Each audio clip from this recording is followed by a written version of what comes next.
This is a great one by Sue K. Riley, so we give thanks to her today, and it's right in alignment with what we're going to be speaking about today. It's called I Am the Thinker. I am the thinker who thinks the thought that changes things that shape my life. I am the thinker who thinks the thought I have the power to change my life. I am the thinker who thinks the thought that changes things that shape my life. I am the thinker who thinks the thought I have the power to change my life. If you ask me, who am I? I am wisdom, I am light. I am more than meets the eye. I cannot be defined. I am the thinker who thinks the thought that changes things that shape my life. I am the thinker who thinks the thought I have the power to change my life. I am the thinker who thinks the thought that changes things that shape my life. I am the thinker who thinks the thought I have the power to change my life. If you ask me, what am I? I am beauty, I am joy. I am more than meets the eye. I cannot be defined. I am the thinker who thinks the thought that changes things that shape my life. I am the thinker who thinks the thought I have the power to change my life. I am the thinker, I am the thinker who thinks the thought that changes things that shape my life. I am the thinker who thinks the thought I have the power to change my life. I can choose to be the light that brightens someone's darkest night. I'm so much more than meets the eye. I cannot be defined. I am the thinker who thinks the thought that changes things that shape my life. I am the thinker who thinks the thought I have the power to change my life. I am the thinker who thinks the thought that changes things that shape my life. I am the thinker who thinks the thought I have the power to change my life. I am the thinker who thinks the thought that changes things that shape my life. I am the thinker who thinks the thought I have the power to change my life. I have the power to change my life. I have the power to change my life.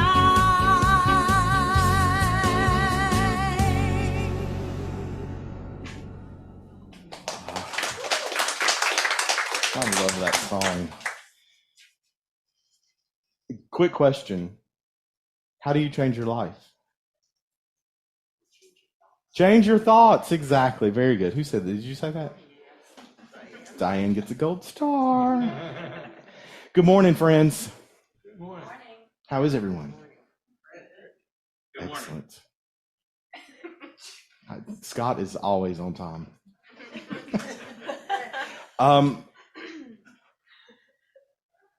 Yeah, I'm figuring out where I'm going with this today because whoosh. The talk today is titled Pressed Down. Pressed down. Anybody feel like you're under some pressure these days? Anybody at all? No pressure in the world? Nothing going on? It's just smooth sailing all the time, right? I've been feeling like I've been under some pressure, oddly enough. Last week when I was traveling to Wilmington, I was away last week. I spoke at the Wilmington Unity Church. Thank you, Reverend Catherine, for filling in. Thank you all for being here. I missed you, but I had a wonderful visit. But on the way to Wilmington, there's an alarm on my car, and it came on, and it said, "You have no oil pressure. Stop driving immediately." Does it say that? Luckily, there was a Havoline, because, everything works in divine order. So I pulled over and I had no oil in the car. I feel like I had no pressure, no oil pressure, in the car. So I'm going to get that fixed. Yay. I love the way, the universe unfolds so that my consciousness gets to show me how prosperous I am in so many different ways. And so that leads me to, the conversation we had. Sorry, everyone that was here on Thursday night, right? I had an email recently that said, Todd, you say this word a lot. If we ever have, spiritual Sunday talk bingo, this will be the free space. Consciousness. I say consciousness a lot. Yes. I have a friend who actually he goes to a Methodist church, and every time we talk, he's like, by the time in our conversation I say the word consciousness, he goes, there it is. So it's not just here on Sundays. I talk about consciousness a lot. And so someone emailed me and they said, Todd, you use this word a lot. What do you mean? You ever wonder what that means? What do we mean in New Thought traditions when we talk about consciousness? So I've look at that. I came prepared with some quotes today. But first of all, I want to remind everyone of something that I told you. This comes from Discover the Power Within You, the study that we're doing on Thursday nights. Eric Butterworth writes in that book that Christ, right, the presence that Jesus displayed, Jesus our way shower, the Christ, the presence that he displayed is the activity of God, life, and intelligence pressing itself into visibility. Right, so the Christ of you is that divinity that is you pressing itself into visibility. Yes? So we get to experience God's life as our life. So I'm gonna start here with this is from a book called In Tune with the Infinite by Ralph Waldo Treen. Anybody familiar with Ralph Waldo Treen? Kath is in the back. Ralph Waldo Treen, he was older than Charles Fillmore, right?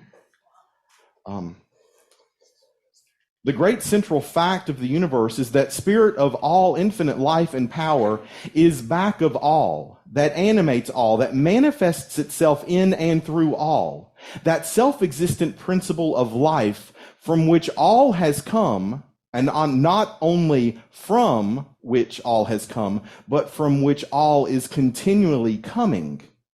If there is an individual life, there must of necessity be an infinite source of life from which it comes. If there is a quality or a force of love, there must of necessity be an infinite source of love whence it comes. If there is wisdom, there must be the all-wise source back of it from which it springs. The same is true in regards of peace, power, and even material things. So see, this thing that we call God is behind everything, and it is pressing down and coming forth into visibility as everything around us, including you. Including your beloved, including that person that you would not mind if you never saw or spoke to them again. You may have one of those. See, because we're still on the path of awakening to live from that Christ of our being, right? So that was from Ralph Waldo Treen. This is something that Neville Goddard says. Anybody remember Neville Goddard? It is only by a change of consciousness, by actually changing your concept of yourself, that you can build more stately mansions. The manifestations of higher and higher concepts. By manifesting is meant experiencing the results of those concepts in your world. Our consciousness is our awareness of the activity of God as us. Our awareness of the activity of God as us. And that can be kind of deep and difficult to follow along with, right? I see a couple people that are like, what are you chatting on today, Todd? See, we have to understand that this activity of God is coming forth. And so, then we talk about that in our consciousness, we have our conscious mind. Those thoughts that we know that we have, yes? But then we have a subconscious. Right? And that's where the work is, right? Because we have to root out, we have to go gardening in the subconsciousness of our mind and root out all of those untrue things that we have cemented in. Right? Things like I'm not lovable. There's something missing from my life. I'm not good enough. Wait, do you have one of those that plays on repeat, and you're like, where did that come from? Right? It's in the subconscious. And see, the outpicturing of our lives is always just a mirror of what we hold in consciousness. And so our work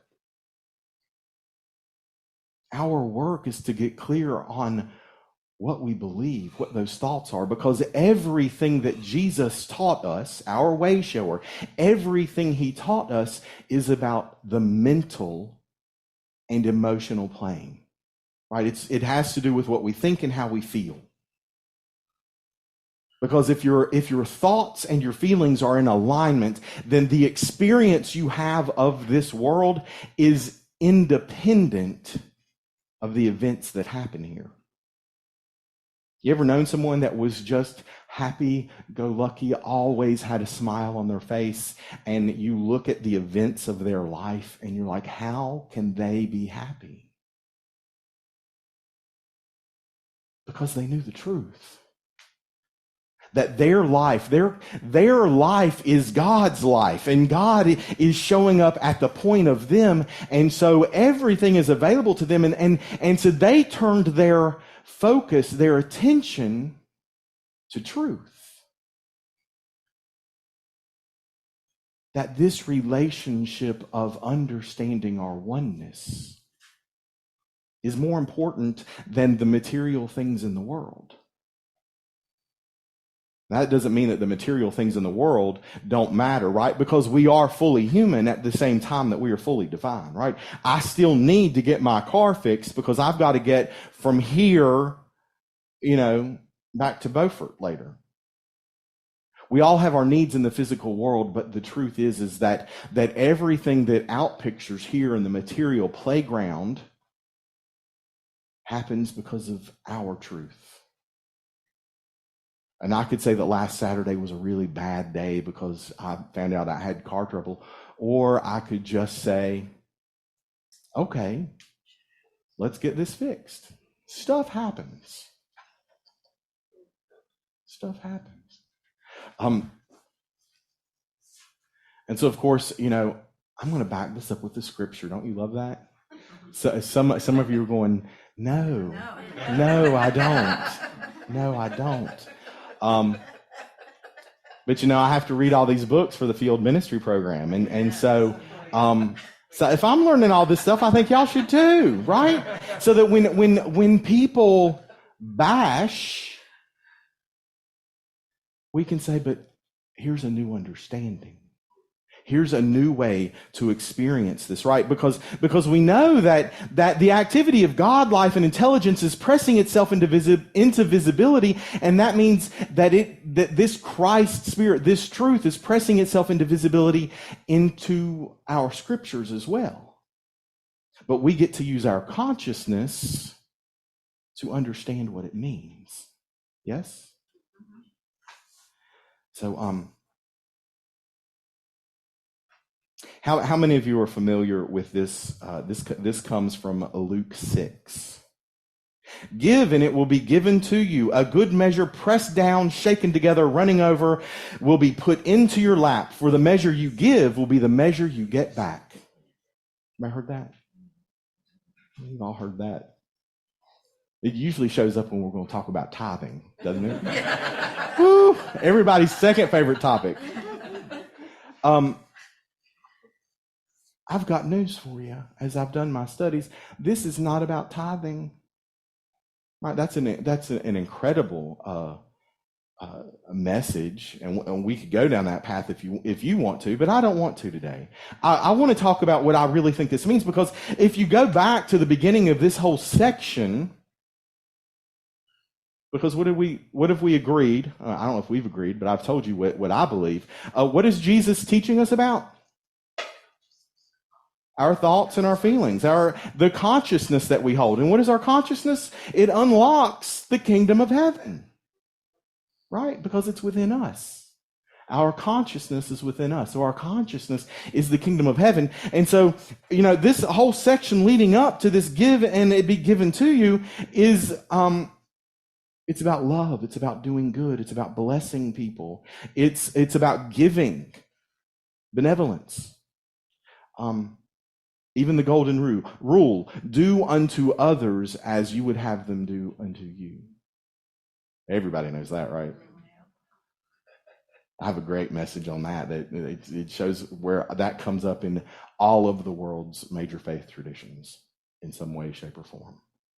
And so if everything leading up to this, in the one sermon that is captured by Jesus, the full sermon is captured, Sermon on the Mount.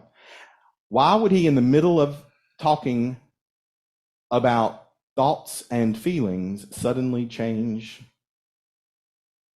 to possessions? He would not. I don't think he would.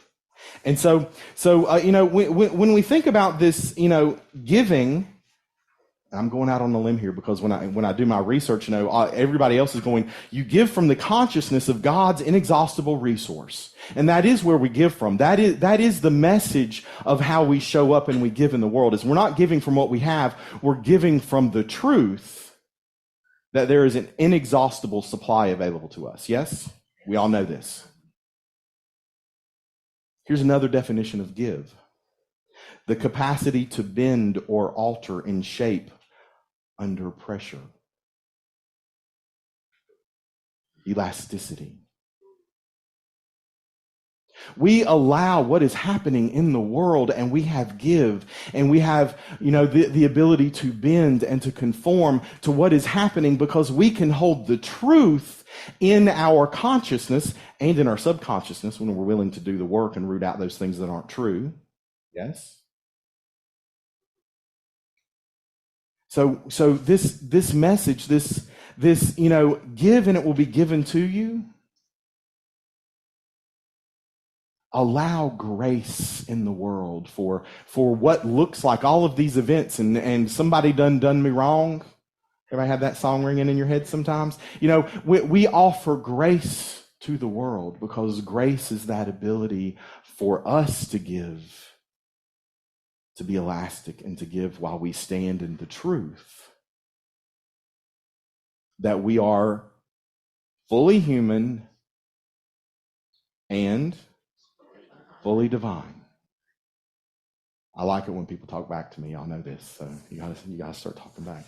So this is this idea of pressed down. A good measure pressed down and shaken together. You know where that comes from? I mean, who was Jesus talking to? He's on the banks, of the Sea of Galilee, right? And about half of his disciples are fishermen. We know this, right? Fishermen. Now, have you ever been with somebody that's pulling in their nets? On the shrimp. How you get more in the cooler? You shake it and then you press it down, right? And then you can get more shrimp in your cooler. You can get more good coming to you when you shake it and you press down. When you get really clear on the truth, shaken and pressed down is you have to know what you want in life. You can't use these 12 faculties. Those of you that are visiting, each of these colors represents one of the 12 faculties of our Christ consciousness. And your imagination doesn't work unless you're really clear on what it is you want to experience. And remember, experience is internal. It's not what shows up in the world. It's how you experience what shows up in the world. And so press down. Shaken is about getting clear on what it is you want, because you can't say one day that, oh, I want a new house, and the next day say, oh, I'm not going to take care of the house I have. See, that's the law of increases. You have to take care of what you've got to have something better.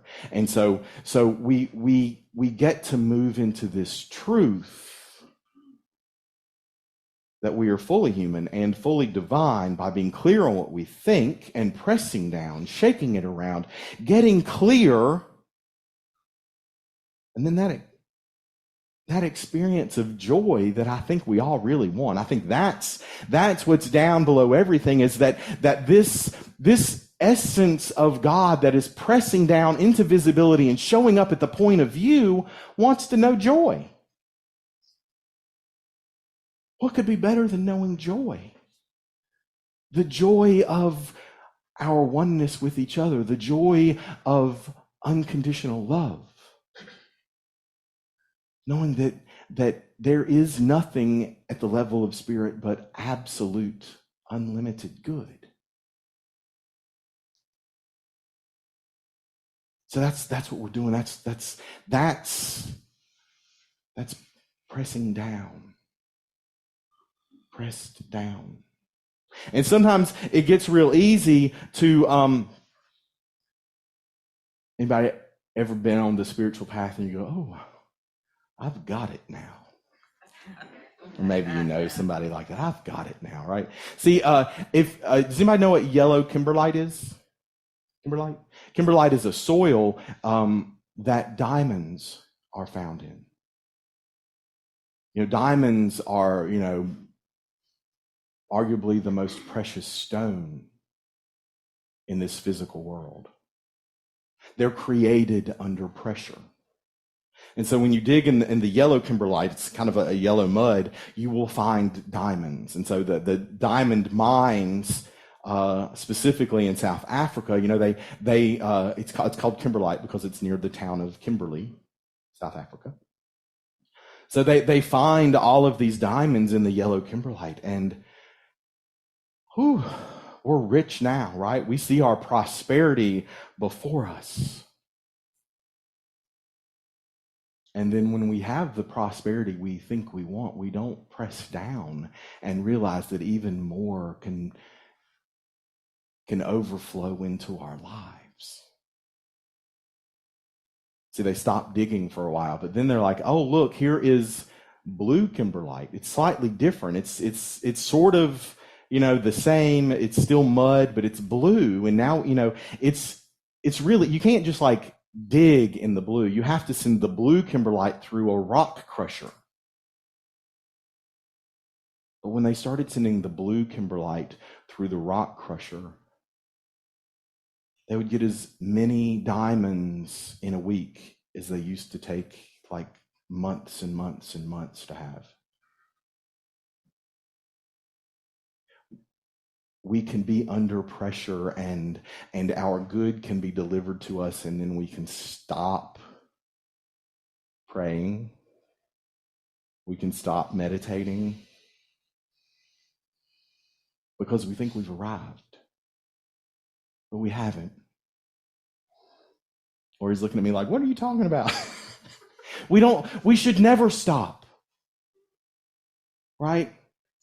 We forgive 70 times 7, right? That over and over and over again until we are spiritually complete. See, we keep doing this until the truth of our being knows our oneness.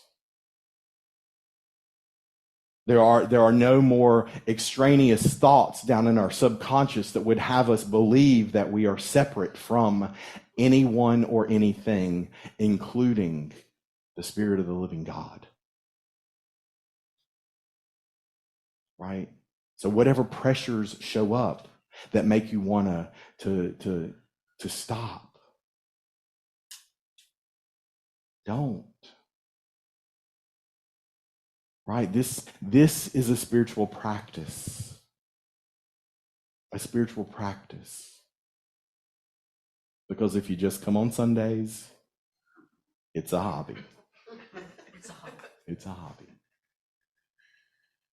So whatever pressure you're under, I hope that you know that you are a diamond in the making. That unlimited, absolute good is coming forth now. And so it is.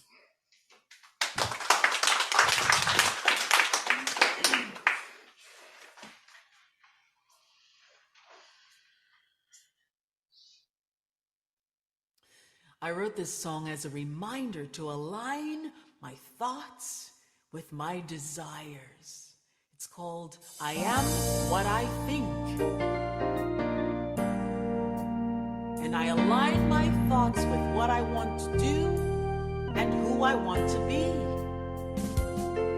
I am what I think, so I align my thoughts with what I want to do in this world. I am what I think, so I align my thoughts with who I want to be in this world.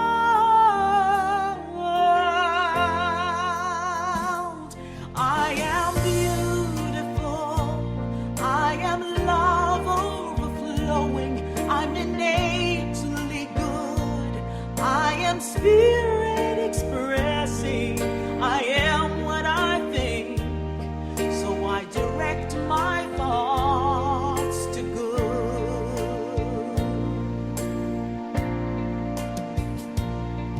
I am what I think, so I align my thoughts with how I want to show up in this world. I am what I think, so I align my thoughts with who I've come to be in this world.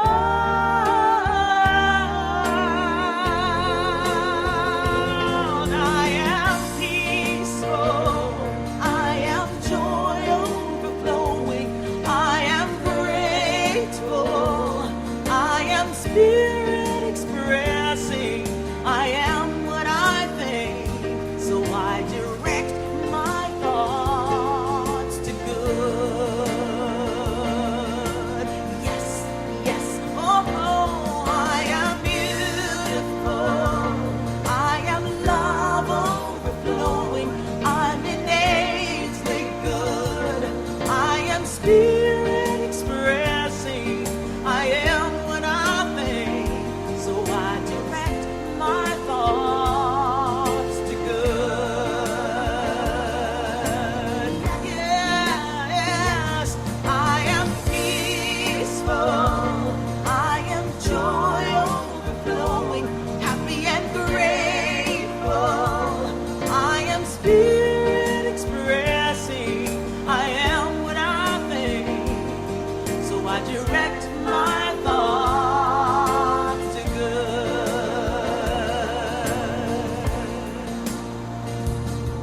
I am what I think, so I direct my thoughts to good.